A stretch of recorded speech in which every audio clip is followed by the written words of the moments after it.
ये ताली बजा रही थी, ये सो रही थी और यकीन माने मैं टीवी पे ही थी। इसको क्या हो गया? क्या है?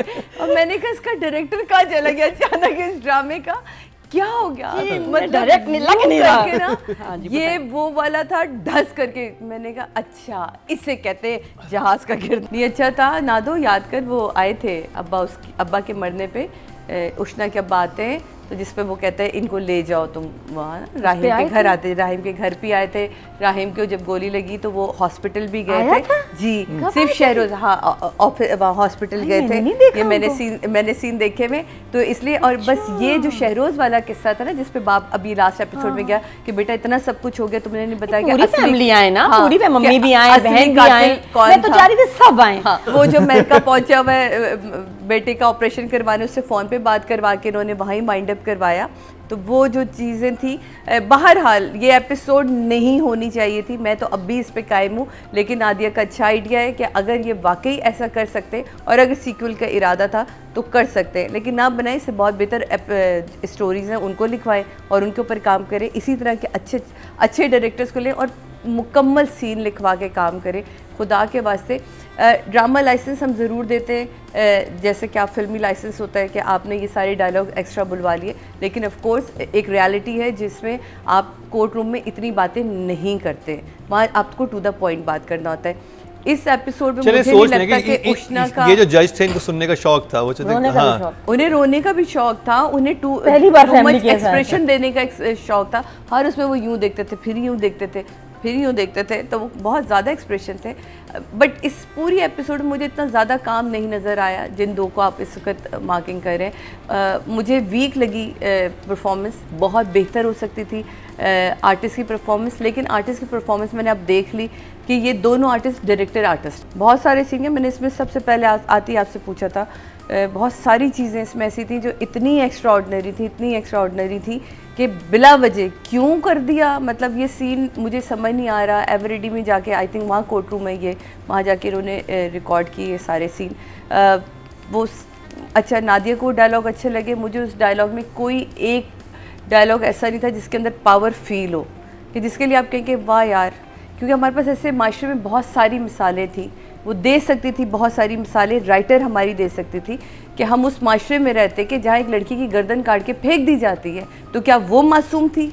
अगर मैं मासूम नहीं थी, तो अगर आपने मासूम को ही पेश करना था, तो माशरे की फिर ऐसी कड़वी हकीकतों को राइटर लेकर आता जिससे आपके अंदर का भी इंसान जागता ना कि यार ये सब कुछ तो वाकई मेरे मुल्क में होता रहा है। अब हर चीज़ तनमन नील तो नहीं हो सकती, यही मैं एग्जैक्टली शायद हमारे क्या कहते हैं ना, बहुत ज़्यादा हाई कर दिया, स्टैंडर्ड हाई हो गया, तो वो मुझे एपिसोड इतनी वीक लगी ये वाली। फिर अगेन जो नादिया ने ये जुमला कहा, मैं अभी अभी आपसे यही बात करी थी कि ये ट्रेनिंग का हिस्सा होता है। टांग पे गोली मारी जाती है, हाथ पे गोली मारी जाती है, कभी नहीं होता कि एक बंदे को मारने के लिए, और वो माँ की तरफ जा रहा है। ये सीन इतना प्यारा हो सकता था कि अगर शहरोज़ जो है वो इसके ऊपर, हमारी हीरोइन के ऊपर या हमारे हीरो के ऊपर हमला करता। भाई उन्होंने भी तो किसी वक्त निकलना था ना, जो अंदर फैमिली सीन चल रहा था वो निकलता, अगर वो उनकी तरफ भागता तो वो एक रीज़न बनता शहरोज़ को पुलिस का मारने का, वो गोली लेके उनको शूट करने लगता, तो चलो वो एक रीज़न बनता। मुझे ये रीज़न नहीं समझ आ रहा था। फिर मुझे लगा कि ये सीरियल एक एपिसोड पहले ख़त्म हो चुका था, या ये एक एपिसोड खुद इन्होंने बैठ के लिखी और डायरेक्ट भी खुद किए, क्योंकि मुझे इसमें इनका डायरेक्टर भी कहीं नहीं नजर आया। नहीं, मुझे तो लग रहा था कि ये ड्रामा 2025 का ड्रामा है और अचानक से 70s में चला गया, जहाँ मोहम्मद अली साहब कहते थे जज साहब ये हो गया, जज भी रो रहा है, और वो सनी देओल की मूवी नहीं, सलाखी टाइप लग रहा था कुछ, और बहुत 70s 80s में चले गए थे। हीरोइन के एक्सप्रेशन मजे के नहीं थे, मुझे नहीं मजा आया। मुझे पूरी एपिसोड ना इतने मुझे उलझन हो रही थी कि हाय काश पिछली एपिसोड को लिखा हुआ जाता लास्ट एपिसोड ये क्यों बनाई। तो मैं इनसे पूछना चाहती हूँ क्यों बनाई, मुझे बिल्कुल मजा नहीं। भाई व्यूज के लिए बनाई, एड्स के लिए बनाई, उन्होंने कहा कि चलो और बढ़ा दो, ड्रामा अच्छी रेटिंग ले रहा है, 7 मिलियन आ गए ना उसका, तो उन्होंने कहा कि चलो एक और बढ़ा लो और पैसे बन जाएंगे। मेरे हिसाब से बहुत कुछ नादिया ने बोल दिया, मैंने इसमें यही ऐड करना था। ये वो सारे पॉइंट्स थे जो नादिया ने कहे कि मुझे नहीं लग रहा था कि ये एपिसोड होनी चाहिए थी। ना मुझे इसमें राइटर ने कोई इम्प्रेस किया, ना डायरेक्टर कहीं नज़र आया, ना ही एक्टिंग। सिर्फ अगर एक्टिंग इसमें किसी ने की पूरे ओवरऑल ड्रामे में, मुझे इर्षा जी बहुत पसंद आई हमेशा की तरह, उनका काम अच्छा था। अच्छा बीच में वो मुझे लगता है वो भूल गई थी ये वाली साइड ना अपनी, जब बाप की मियाँ का भी वो हुआ और बहुत सारे टेंस सीन आए तो उनकी वो वाली फीलिंग गायब हो गई। मैंने कहा इनकी कहाँ चली गई इनकी पेट की जलन कहाँ चली गई, लेकिन वो एक मिस लगा पिछले 2-3 एपिसोड में। But I am so sorry, हाँ हो सकता है सूट कर गई है दवा। मेरे हिसाब से राइटर के लिए 5 एंड डायरेक्टर के लिए भी 5। मरीना जी। सो आई थिंक जो भी इन्होंने कहा बिल्कुल सही कहा कि इसमें डायरेक्टर एंड राइटर दोनों मुझे मिसिंग। मुझे तो शम्सी वाला पूरा सीन मुझे नहीं समझ आया कि अगर इसने शम्सी के साथ मिलके जमाल को फिर से धमकी दी है अब क्या बोलने की, कि अपना बयान तुम बदलो, कि जो जिस बयान से तुम गए थे अब उसका ऑपोजिट दो। एक्चुअली मुझे ऐसा लगा कि ये अब आफिया नमाज को एक्सपोज करना चाह रहा था। देखिए शमसीना की जो तस्वीर दिखाई वो आफिया नमाज की, जिसमें वो कहता है ये कौन है, कह रहे मैं इनका बंदा हूँ। हाँ। वो जिसमें कहते हैं नहीं कि शमसी को भेजा था। हाँ। और सबको पता है कि शमसी जो है वो स्पेसिफिकली आफिया नवाज का ही बंदा था, जो उनके ऑफिस के भी काम करता था और वही सारी चीज़ें करता था। Agreed। और फिर अगेन जब पुलिस वालों ने पकड़ा तो ऑफकोर्स शमसी अब जब बोलेगा तो वो आफिया नमाज के सारे राज खोलेगा। वो सही है, ठीक है। अच्छा अब हम समझें कि Shamsi and this guy have got together to which was as you said unnecessary, because I think if just what's her name क्या कहते हैं यहाँ राहीम एमन, और वो ही जाके उससे बात करते तो वो अपना वो।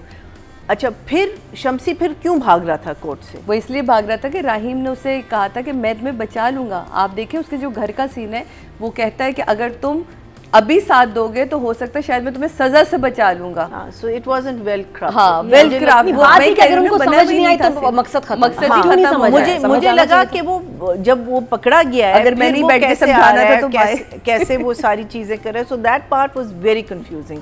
शम्सी का होता है, I just like seeing Shamsi but that's a different story. अच्छा फिर ये पूरा वही जो आप बात कर रहे हैं कि एकदम से हम लोग 70s में वापस चले गए थे कि एक कोर्टरूम ड्रामा हो रहा है जिसको आपने इतना ड्रामेटिक, इतना ओवर एग्जैजरेट, इतना कुछ कर लिया जिसकी ज़रूरत नहीं थी। It was like a recap of the entire episodes.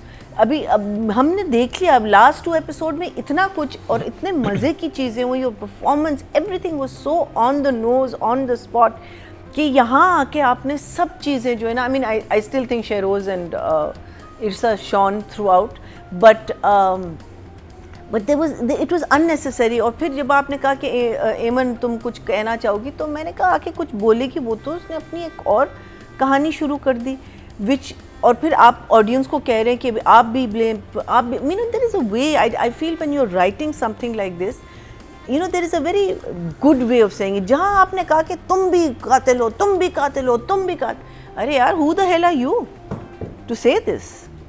I feel that it's बहुत preachy हो गया था। Yeah, too preachy. It's insulting after a while, you know. Yes, we know these things happen and we know. अच्छा, the thing that they did not talk about, which would have been very interesting, because ये जो अभी अर्गमान का जो पूरा case हो रहा है कि you know kids with money get away with murder. You know, we've had 2-3 cases like that. वो एरिया उन्होंने बिल्कुल नहीं टच किया। मैंने तो पहले लिखा हुआ होगा ना, अर्गमान वाला तो केस बाद में आया है। बट मुझे लगता है कि ये बहुत बाद में लिखा गया है ये जो कोर्टरूम ड्रामा इसमें। And then the whole thing, वो why did you take a shot of a man sleeping when you wanted to give her this clap? I didn't understand. उसकी हथकड़ी कैसे